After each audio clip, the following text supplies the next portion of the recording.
আমরা যে একটা বিষয় খুব জানি কিন্তু না জানার ভান করে থাকি সব সময়।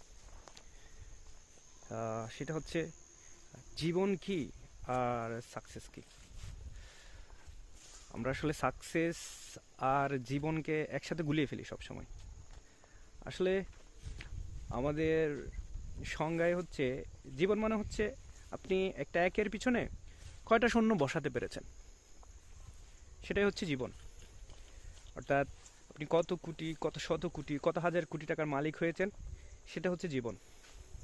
আর সাকসেসের কথা যদি বলতে হয়, সেটা একটা ভিন্ন জিনিস।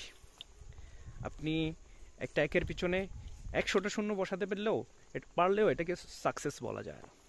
কারণ আহ, আমাদের দেশে আমরা যদি এক্সাম্পল দিতে চাই, তাহলে আমাদের অনেক শাসক এসেছে গেছে। তা আপনার কি মনে হয় এ, তারা তাদের যে যোগ্যতা বা তাদের যে সুযোগ ছিল, তারা কি সেই পরিমাণ আমাদের দেশটাকে পরিবর্তন করতে পেরেছে? আমার তো মনে হয় না পেরেছে।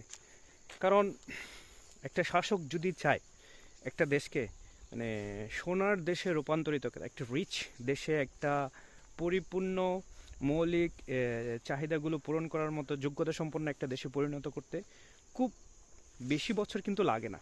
কিন্তু সে জায়গায় আমাদের অনেকগুলো শাসক অনেক বছর আমাদের দেশকে শাসন করে গেছে, কিন্তু আমাদের দেশটা ঠিক যে জায়গায় ছিল 1972, 75, 80-তে ঠিক যে জায়গায় ছিল, আর মনে হয় ঠিক সেই জায়গায় রয়ে গেছে।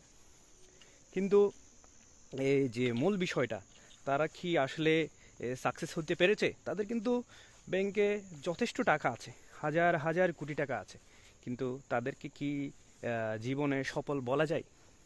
আমার মতে না, যায় না। তাদেরকে কখনোই সফল বলা যায় না। কারণ তাদেরকে যদি সফল বলা যেত, তাদেরকে মানুষ মনে রাখতো, ভুলে যেত না।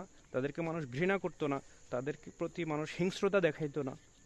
আর সাকসেসের যদি একটা ভালো উদাহরণ দিতে হয়, তাহলে সেটা হচ্ছে আমাদের উসমান হাদি।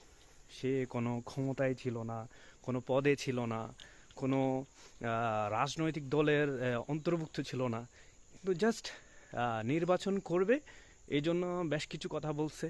এই কথাগুলো দিয়ে তার ফেমাসনেস এত বেশি বাড়ছে, পুরা বাংলাদেশ পেরিয়ে পুরা বিশ্বে সে পরিচিত হয়ে গেছে। আর মনে হয় এটাই হচ্ছে সাকসেস। আপনাদের কি মনে হয়?